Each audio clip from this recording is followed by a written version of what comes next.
दोस्तों, पैसों को इन्वेस्ट करने की अहमियत के बारे में तो हम सभी जानते हैं और आजकल इन्वेस्ट करने के कई तरीके हैं। आप में से कई लोगों ने मुझसे पूछा है स्टॉक मार्केट के बारे में, तो इस वीडियो में मैं पर्टिकुलरली सिर्फ स्टॉक मार्केट के बारे में ही बात करूंगा। लेकिन स्टॉक मार्केट का नाम सुनकर बहुत से लोगों के दिमाग में कंफ्यूजन और डर पैदा हो जाता है कि ये स्टॉक क्या होता है, कैसे इन्वेस्ट करते हैं, पैसे डूब जाएंगे, बेकार है, ये बहुत रिस्क होता है। लेकिन दोस्तों, रिस्क तो कुकर में खाना पकाने में भी है, पर अगर आपको खाना पकाना आता है तो उसका रिस्क कम हो जाता है। रिस्क तो गाड़ी चलाने में भी है, पर अगर आप अच्छे से गाड़ी चलाना जानते हो तो एक्सीडेंट का खतरा कम हो जाता है। ठीक उसी तरह स्टॉक मार्केट में भी रिस्क है और आप इस रिस्क से कभी भी नहीं बच पाओगे। लेकिन अगर आपके पास सही नॉलेज है तो आप इस रिस्क को काफी हद तक कम कर सकते हो। इसके बाद बहुत से लोगों का मानना है कि स्टॉक मार्केट एक जुआ है। हाँ, अगर आपको इसके बारे में कुछ नहीं पता है और फिर भी आप उसमें इन्वेस्ट किए जा रहे हो तो ये आपके लिए एक जुआ ही है। आपको यहाँ समझना होगा कि रिस्क में और कैलकुलेटेड रिस्क में फर्क होता है। आपको स्टॉक मार्केट में कैलकुलेटेड रिस्क लेना होगा। कैलकुलेटेड रिस्क कैसे लेते हैं, आइए देखते हैं। सबसे पहले आप ये डिसाइड करो कि आप कितना रिस्क ले सकते हो। अगर आप यंग हो और महीने में अच्छा पैसा बचा लेते हो तो आप स्टॉक मार्केट में ज्यादा रिस्क ले सकते हो। लेकिन अगर आप 60 साल के हो तो आपको कम रिस्क लेना होगा। साथ ही आप ये देखो कि आप जो रिस्क ले रहे हो उस पर आपको कितना प्रॉफिट मिल रहा है। अगर आपको फायदा सिर्फ 5 रुपए का हो रहा है लेकिन 20 रुपए का नुकसान होने का चांस है तो आपको इस तरह का इन्वेस्टमेंट नहीं करना चाहिए। तो सबसे पहले हम स्टॉक मार्केट की ABCD जान लेते हैं ताकि आपको इसके बारे में पता लग जाए। हर कंपनी को ग्रो करने के लिए पैसे चाहिए होते हैं। कंपनी के फाउंडर के पास अगर पैसे हैं तो खुद के पैसे उसमें लगा सकता है, कुछ अमीर लोगों को मनाकर उनसे अपनी कंपनी में इन्वेस्ट करवा सकता है, या फिर पब्लिक फंडिंग के जरिए पैसे ला सकता है। पब्लिक फंडिंग में कंपनी आम जनता से पैसे लेती है। वो अपने बहुत से शेयर्स मार्केट में ऑफर कर देती है जिसे IPO कहा जाता है, यानी कि इनिशियल पब्लिक ऑफर। फिर आम लोग इस शेयर को उस IPO के जरिए खरीदते हैं और कंपनी के हिस्सेदार बन जाते हैं। इस तरह से कंपनी को ग्रो करने के लिए पैसे मिल जाते हैं। एग्जाम्पल के लिए, अगर एक कंपनी की कीमत 3 करोड़ है और उसने अपने 3 लाख शेयर्स निकाले तो उसके हर एक शेयर की कीमत होगी 100 रुपए। अब अगर आप उसके 20 शेयर्स खरीद लेते हो तो आप उस कंपनी में 2000 रुपए के मालिक बन जाते हो। आपका उस कंपनी में 2000 रुपए का हिस्सा है। इसी हिस्से को शेयर कहते हैं और अब आप उस कंपनी के शेयर होल्डर बन चुके हो। इसके बाद अगर वो कंपनी फ्यूचर में ग्रो करके 6 करोड़ की हो जाती है तो उसके एक शेयर की कीमत 100 रुपए से बढ़कर 200 रुपए हो जाएगी।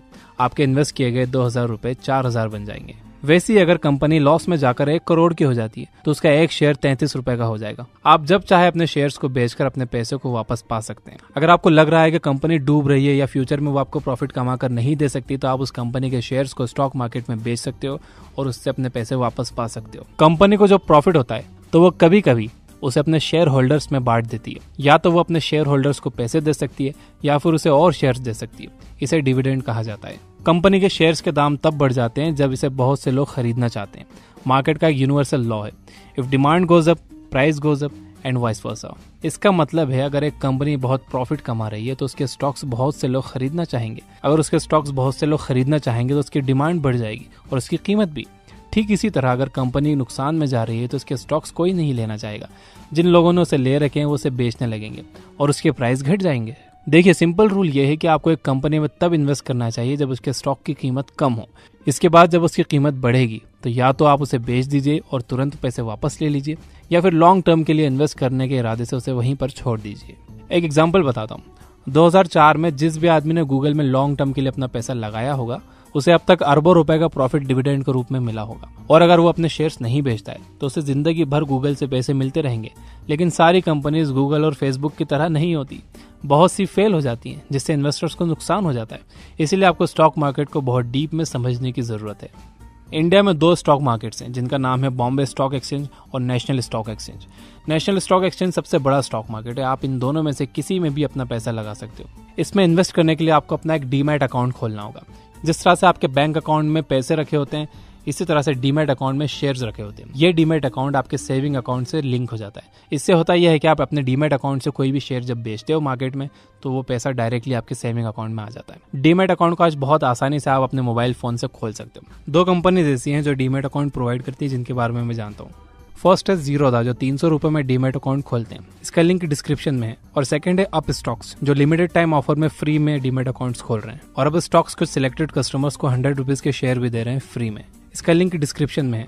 अगर आप एक स्टूडेंट हो, आपके पास पैसे नहीं है इन्वेस्ट करने के लिए तो भी आपको डीमैट अकाउंट तो खोलना ही चाहिए सीखने के लिए। स्टॉक मार्केट में रिस्क तो होता ही और इस रिस्क को कोई भी कभी भी खत्म नहीं कर सकता। अगर आप जिंदा हो तो मरने का रिस्क कहीं ना कहीं हमेशा होता ही है, लेकिन इसका मतलब ये नहीं है कि आप लापरवाही से अपना दिन बिताओ, रोड देखकर क्रॉस ना करो या फालतू के 10 फ्लोर की बिल्डिंग में ऊपर शक्तिमान बनने की कोशिश करो। ठीक उसी तरह स्टॉक मार्केट में भी रिस्क कम किया जा सकता है अगर आप कुछ बातें मानिए। सबसे पहले एक्सपर्ट से कांटेक्ट बनाओ। आपके कांटेक्ट में जितने ज्यादा एक्सपर्ट्स होंगे, स्टॉक मार्केट में आपके कामयाब होने के चांसेस उतने ज्यादा होंगे। इसके बाद किसी एक्सपर्ट की बात पर सिर्फ इसलिए भरोसा मत करो क्योंकि वो एक्सपर्ट है। आप खुद भी हमेशा इसके बारे में और जानते रहो, इससे रिलेटेड बुक्स पढ़ते रहो, ताकि आपको हमेशा इन एक्सपर्ट्स पर डिपेंड ना रहना पड़े और आप खुद भी एक दिन एक्सपर्ट बन जाओ। साथ ही आपको एक बात और ध्यान में रखने की जरूरत है, सारे एक्सपर्ट्स हों ये जरूरी नहीं है। कुछ एक्सपर्ट्स को कंपनीज पैसे देती हैं ताकि वो लोग अपने फॉलोअर्स से बोल सके कि उनकी कंपनी के ग्रो करने की बहुत पॉसिबिलिटी है। इसीलिए वो एक्सपर्ट्स उस कंपनी में पैसा लगाने के लिए आपको बोल सकते हैं जिसने उन्हें इसके लिए पैसे दिए हैं। इसलिए ये बहुत जरूरी है कि आप आंख बंद कर इन लोगों की बात ना सुनो। एक स्टॉक मार्केट एक्सपर्ट है जो टेलीग्राम चैनल चलाते हैं, जो बिगिनर्स को मार्केट के बारे में बताते हैं, उनकी हेल्प करते हैं। उनका लिंक भी मैंने डिस्क्रिप्शन में दे रखा है। दूसरी बात जो आपको ध्यान में रखनी चाहिए वो ये कि किसी भी कंपनी में इन्वेस्ट करने से पहले उसका बैकग्राउंड जरूर चेक करो। ये देखो कि पिछले कुछ सालों में कंपनी ने कितना प्रॉफिट कमाया है, उसने अपने शेयर होल्डर्स को कितना डिविडेंड दिया है, उसके फाउंडर्स कैसे हैं, उसका मैनेजमेंट कैसा है, उस कंपनी की टीम कैसी है। आप उस कंपनी के हर पहलू को अच्छे से परखिए और फिर ये फैसला कीजिए कि वो इन्वेस्ट करने लायक है या नहीं। इसके बाद ये देखिए कि इस कंपनी के फ्यूचर में ग्रो करने के चांसेस कितने हैं। आप सोचते होंगे कि टेक्नोलॉजी और गेम्स की कंपनीज बहुत फायदा कमाती हैं। ये सच है, लेकिन वो ज्यादा दिन मार्केट में नहीं रहती। लोग एक ही गेम खेल खेल कर ऊब जाते हैं, अब वो चाहे पबजी हो या पोकेमॉन गो। इस तरह की कंपनीज शॉर्ट टर्म में फायदा कमाने के लिए अच्छी होती हैं, लेकिन लॉन्ग टर्म में ये फेल हो जाती हैं क्योंकि लोगों को हमेशा कुछ नया चाहिए होता है। ज्यादा फायदा कमाने के लिए आपको एक कंपनी में लॉन्ग टर्म के लिए इन्वेस्ट करना होगा, लेकिन अगर आप शॉर्ट टर्म में पैसा लगाना चाहते हो तो उसमें भी कोई बुराई नहीं है, बस आपको उसमें फायदा कम होगा या हो सकता है नुकसान हो जाए। अगर आपको वाकई एक दिन वॉरेन बफेट और राकेश झुनझुनवाला की तरह एक बड़ा इन्वेस्टर बनना है और आप स्टॉक मार्केट को करियर की तरह चुनना चाहते हो तो ये जरूरी है कि आप इसमें एक्सपर्ट बनो। स्टॉक मार्केट का कॉन्सेप्ट सिर्फ इस वीडियो में खत्म नहीं होता, ये बहुत बड़ा सब्जेक्ट है। अगर आपको इससे रिलेटेड बुक्स पढ़नी हो तो आप ये किताबें पढ़ सकते हो। The intelligent investor, the wealth of common sense, the Falcon method, the most important thing. इसके अलावा ये याद रखिए कि शुरुआत में आपसे गलतियां होंगी, आपको इन गलतियों से सीखना होगा। अगर आप सिर्फ पार्ट टाइम में स्टॉक मार्केट में इन्वेस्ट करना चाहते हो तो आप सिंपली म्यूचुअल फंड्स के जरिए ये काम कर सकते हो, जिस पर मैंने एक पहले वीडियो बनाई है। तो दोस्तों ये थी वो बातें स्टॉक मार्केट के बारे में जो मुझे पता थी, जो मैंने आपको बता दी है। अगर आप इन्वेस्टमेंट से रिलेटेड बुक समरीज पढ़ना और सुनना चाहते हो तो आप ये बुक ऐप डाउनलोड कर सकते हो। Finally, you guys are amazing, keep reading, keep learning, keep growing. Thank you for watching.